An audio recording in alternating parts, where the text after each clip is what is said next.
नमस्कार दोस्तों, मैं मथुरावासी हूँ। वही मथुरा जो हमेशा से आपसी भाईचारे और सद्भाव की तमाम मिसालें पेश करता रहा है। और ये वही मथुरा है कि जिसमें आग लगाने की कोशिश पिछले कुछ दिनों में कुछ सांप्रदायिक नफरत के सौदागरों ने की है। लेकिन इस बार भी मथुरा में वही हुआ जो हमेशा से होता आया है, शांति बनी रही। ये शांति कब तक बनी रहेगी कह नहीं सकते, इसलिए इस वीडियो को आपके सामने लाने की मुझे बेइंतहा ज़रूरत महसूस हुई। इस वीडियो के जरिए मैं सांप्रदायिक नफरत के सौदागरों का दिमाग बदल सकता हूं, ये तो मैं नहीं कह सकता, लेकिन उन नौजवानों तक कुछ बात ज़रूर पहुंचा सकता हूं जो इस सांप्रदायिक वायरस के नए नए शिकार हुए हैं।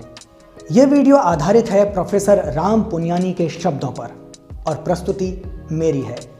वैसे तो ये पूरा वीडियो करीब 45 मिनट का है, लेकिन आज के इस वीडियो में मैंने सिर्फ पहले 15 मिनट की बातें ही आप तक पहुंचाने की कोशिश की है।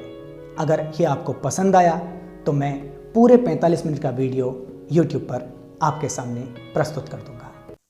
भारत सदियों से साझा संस्कृति का देश रहा है। बादशाह और राजा आते जाते रहे, परंतु आम जनों में आपसी मेल मिलाप और सद्भाव बना रहा। एक साझा संस्कृति विकसित होती रही।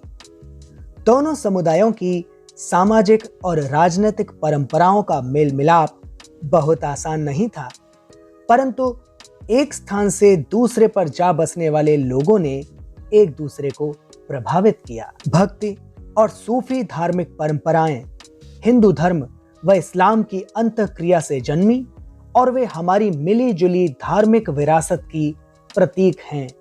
सूफी और भक्त संतों का हिंदू और मुसलमान दोनों सम्मान करते हैं। हिंदू सूफी दरगाहों पर हाजिरी देते हैं। मुसलमानों ने भी हिंदुओं की अनेक धार्मिक परंपराएं अपनाई हैं। हमारा राष्ट्रीय आंदोलन हमारे देश के विविध वर्गीय चरित्र को प्रतिबिंबित करता था। इसके विपरीत स्वाधीनता आंदोलन के दौरान सांप्रदायिक संगठन अपना अपना अलग अलग राग अलापते रहे। वे धर्म पर आधारित राष्ट्र राज्य बनाने के अपने लक्ष्य को पाने का प्रयास करते रहे, एक ऐसे राष्ट्र राज्य को जिसकी संस्कृति केवल उनके धर्म पर आधारित होती। पिछले 3 दशकों के दौरान हमारे देश में सांप्रदायिक संगठनों की ताकत बढ़ी है। इसके पीछे एक कारण है वैश्विक स्तर पर बढ़ता आतंकवाद, जो मध्य एशिया के तेल संसाधनों पर नियंत्रण स्थापित करने की राजनीति का परिणाम है। आइए अब समझते हैं संस्कृति और राष्ट्र राज्य क्या हैं। हमारी दुनिया में 17वीं सदी के मध्य से राष्ट्र राज्यों का उदय शुरू हुआ। ये राष्ट्र राज्य 2 प्रकार के थे। पहले यूरोप के देश, जो कम से कम अपने शुरुआती दौर में एकल संस्कृति वाले देश थे, और दूसरे संयुक्त राज्य अमेरिका जैसे देश, जहां अनेक संस्कृतियां एक दूसरे में घुली मिली थीं।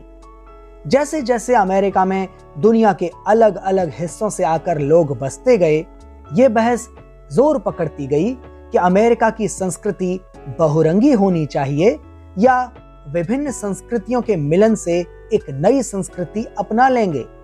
परंतु ऐसा नहीं हुआ और अंततः अमेरिका विभिन्न संस्कृति का गुलदस्ता बन गया।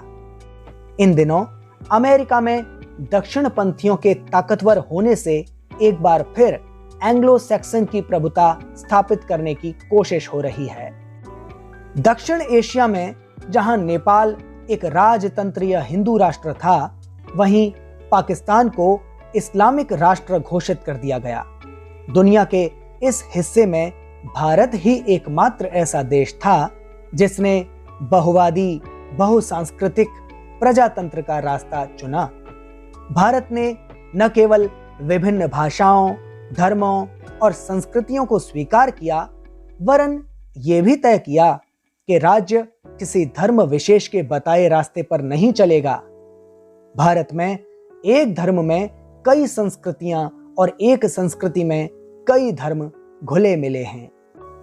राष्ट्र राज्य की शुरुआती एकल संस्कृति वाले देश की अवधारणा अब बदल रही है।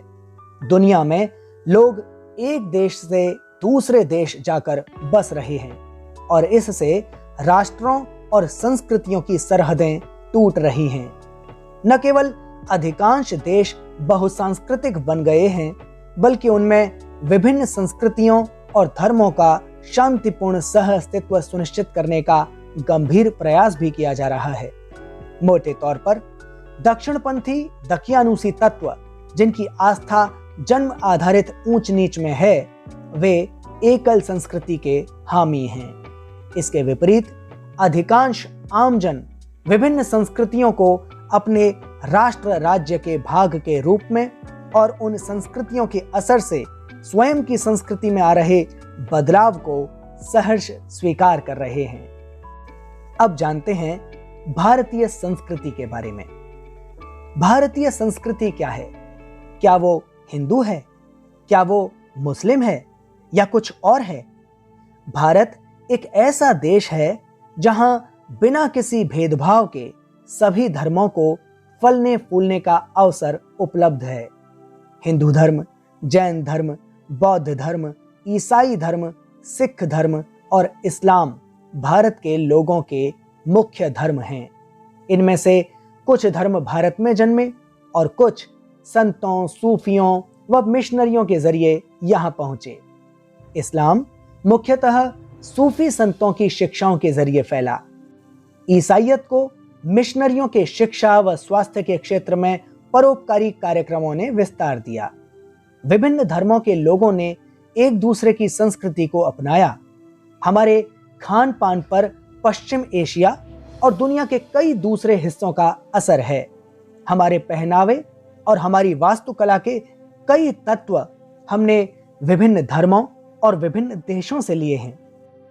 भक्ति और सूफी परंपराएं इस प्रक्रिया का चरम थीं।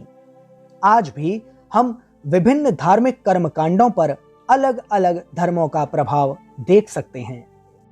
इस अंतःक्रिया का अत्यंत सुंदर वर्णन मोहम्मद दारा शिकोह ने अपनी पुस्तक मजमा अल बहरैन यानी दो महासागरों का मिलन में किया है। वे भारत को हिंदू धर्म और इस्लाम का मिलन स्थल कहते हैं। इसी तरह उर्दू हिंदी और फारसी की अंतःक्रिया से जन्मी। सभी राजाओं के दरबार में विभिन्न धर्मों के दरबारी थे। अकबर के खजाने के प्रभारी टोडरमल थे। शिवाजी के सबसे विश्वास पात्र सचिव का नाम मौलाना हैदर अली था। मेवाती मुसलमानों के पूर्वजों का विवरण हिंदू पंडितों के पोथों में दर्ज रहता है और केरल के नवायत मुस्लिम विवाह के समय अग्नि के चारों ओर 7 फेरे लगाते हैं। ये मिली जुली प्रथाएं और कर्मकांड अपवाद नहीं हैं, बल्कि हमारी साझा संस्कृति का भाग हैं। आइए अब जानते हैं मध्यकाल और बहुवाद के बारे में। क्या मध्यकालीन इतिहास केवल मुस्लिम राजाओं के मंदिर तोड़ने और हिंदुओं को मुसलमान बनाने का इतिहास है? क्या वह हमारे देश का अंधकार का युग था? कतई नहीं। हमारे समाज की विविधता ही हमारी ताकत रही है। यद्यपि यह सही है कि राजा और नवाब अपने साम्राज्यों के विस्तार के लिए एक दूसरे से लड़ते रहे और ब्राह्मण और उलेमा एक दूसरे की पूजा पद्धति को नीची निगाहों से देखते रहे, परंतु आम लोग, मेहनतकश और वंचित वर्गों के सदस्य एक दूसरे के हाथों में हाथ डाल जीते रहे। राजा तो अपना साम्राज्य बढ़ाने और दूसरों को अपमानित करने की जुगत बिड़ाते रहते थे, परंतु कवि, साहित्यकार, वास्तुविद, चित्रकार और रचनात्मक कार्यों में रत अन्य वर्ग अपनी विधा में अन्य धाराओं के तत्व शामिल करने में सकुचाते नहीं थे। इस प्रक्रिया में उन्होंने कला और साहित्य को और समृद्ध किया। अब आते हैं धर्म पर।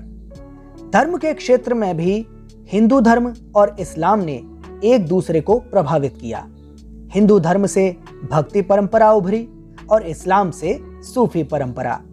कबीर, नानक और तुलसीदास इस साझा धार्मिक विरासत के प्रतीक थे। उन पर दोनों धर्मों का असर था। कबीर ने ब्राह्मणों की भाषा संस्कृत को खारिज कर सामान्य जनों की हिंदी को अपनाया। उन्होंने दोनों धर्मों के बीच सेतु बनाए। अपने एक पद में वे कहते हैं कि जैसे सभी गहने सोने के बने होते हैं, उसी तरह अल्लाह, राम, रहीम और हरि एक ही ईश्वर के अलग अलग नाम हैं। हिंदुओं की पूजा और मुसलमानों की नमाज एक ही ईश्वर की आराधना करने के अलग अलग तरीके हैं। कबीर संगठित धर्म के कड़े आलोचक थे। वे उन धार्मिक परंपराओं के भी विरोधी थे जो लोगों को बांटती थीं। वे मुल्ला और पंडित दोनों को बराबरी से फटकारते हैं। कबीर ने जाति प्रथा और छुआछूत जैसी धर्म का लबादा ओढ़ी हुई सामाजिक बुराइयों पर भी कड़े प्रहार किए। उनकी रचनाओं ने सभी धर्मों के लोगों को प्रभावित किया। उनके अनुयायियों में हिंदू और मुसलमान दोनों शामिल थे। तुलसीदास के अपने बारे में लिखे एक दोहे से तत्कालीन समाज के अंतर धार्मिक रिश्तों पर प्रकाश पड़ता है। वे लिखते हैं, तुलसी गुलाम सरनाम है राम को, जाको रुचे सो कहे कछु वोहू, मांग के खाए बो मस्जिद में रहिबो, लेबे को एक न देबे को दो।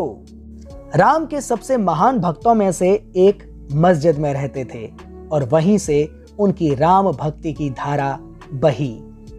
गुरु नानक समाज में शांति के पक्षधर थे। उन पर कबीर का गहरा असर था और वे धर्मों के समन्वय में विश्वास करते थे। गुरु नानक ने हिंदू धर्म और इस्लाम दोनों की शिक्षाओं को अपनाया। इस्लाम से सिख धर्म ने एक ईश्वर की अवधारणा और मूर्ति पूजा पर प्रतिबंध ग्रहण किया, तो हिंदू धर्म की पुनर्जन्म और कर्म की अवधारणा को अपनाया। सिख धर्म जाति व्यवस्था के खिलाफ था। सिखों की पवित्र पुस्तक आदि ग्रंथ में कबीर और बाबा फरीद जैसे सूफी संतों के अनेक उद्धरण हैं। अमृतसर के स्वर्ण मंदिर का शिलान्यास सूफी संत मीर मियां ने किया था। समाज के आर्थिक रूप से कमजोर वर्ग और नीची जातियों से बड़ी संख्या में लोग सूफी संतों की ओर आकर्षित हुए। सूफियों की आडंबरहीन सादी जीवन शैली ने नीची जातियों के बहुत से लोगों को इस्लाम अपनाने की प्रेरणा दी। सूफी मज़ारें सभी धर्मों के लोगों के लिए खुली थीं। सूफी आंदोलन उलेमा के परंपरागत इस्लाम के विरुद्ध एक तरह का विद्रोह था। सूफी इस्लाम के आध्यात्मिक पक्ष को महत्व देते थे। मुइनुद्दीन इब्न अरबी नाम के एक महान सूफी संत ने वहदतुल वजूद अर्थात अद्वैतवाद के सिद्धांत का प्रतिपादन किया। यह सिद्धांत जाति और धर्म की दीवारों को तोड़कर आध्यात्मिक एकीकरण की बात करता था। वो कहता है कि हम सब एक ही परमात्मा की संतानें हैं।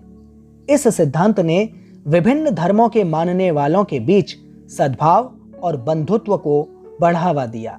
सूफी संत आम जनों की भाषा में संवाद करते थे। बाबा फरीद का काव्य पंजाबी भाषा में है और गुरु ग्रंथ साहिब का हिस्सा है।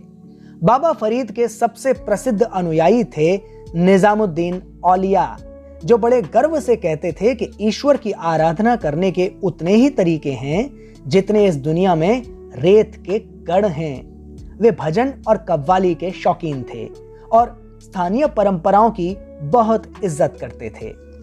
निजामुद्दीन औलिया के जीवन से जुड़ी एक छोटी सी कहानी बताती है कि वे कट्टरता से कितने दूर थे और स्थानीय परंपराओं के प्रति उनके मन में कितना सम्मान था। एक दिन वे अपने शिष्य प्रसिद्ध कवि खुसरो के साथ यमुना नदी के तट से गुजर रहे थे।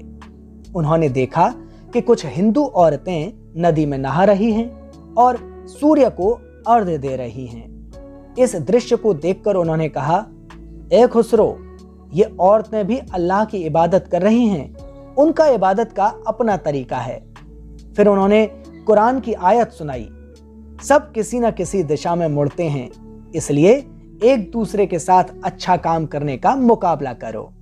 यह दिलचस्प है कि जहां उलेमा दूसरे धर्मों के अनुयायियों के निंदक थे और उन्हें काफिर कहते थे, वहीं सूफी सभी धर्मों के आध्यात्मिक पक्ष को अपनाते थे और उसका सम्मान करते थे। मजहर जाने माने सूफी धर्मशास्त्री थे जो सभी धर्मों का सम्मान और आदर करते थे। बादशाह शाहजहां के उत्तराधिकारी दारा शिकोह, जिनका उनके ही भाई ने गद्दी के लालच में कत्ल कर दिया था, संस्कृत के मूर्धन्य विद्वान थे। उन्होंने हिंदू धर्म के ग्रंथों को गहराई से अध्ययन किया था और अपनी पुस्तक मजमा अल बहिन यानी दो महासागरों का मिलन में वे सूफी और इस्लामिक धार्मिक शब्दावली की तुलना हिंदू धार्मिक शब्दावली से कर ये दिखाते हैं कि दोनों में कितनी अधिक समानताएं हैं। दोनों धर्मों की परंपराओं और विश्वासों के सम्मिश्रण के परिणाम का अत्यंत सारगर्भित वर्णन जाने माने इतिहासविद डॉक्टर BN पांडे ने किया है। हिंदू धर्म और इस्लाम, जो प्रारंभ में एक दूसरे के विरोधी जान पड़ते थे, अंततः आपस में घुल मिल गए। दोनों धर्मों ने एक दूसरे को गहराई तक प्रभावित किया और उनके मिलन से शक्ति और तसव्वुफ जैसे प्रेम और समर्पण के धर्मों का जन्म हुआ। इन धर्मों ने भारत के सभी धर्मावलंबियों के दिलों को जीत लिया। इस्लामिक, सूफी और हिंदू भक्ति की धाराएं आपस में मिलकर ऐसी विशाल नदी बन गईं जिसने बंजर और उजाड़ इलाकों को फिर से हरा भरा कर दिया और देश के चेहरे को बदल डाला। वो भारत की आत्मा ही थी जिसने इस्लाम और हिंदू धर्म को मिलाने का असंभव प्रतीत होने वाला काम कर दिखाया और इससे कला, साहित्य, चित्रकला, संगीत और कविता के ऐसे लाजवाब रत्नों का सृजन हुआ जो भारतीय इतिहास की अमूल्य विरासत हैं।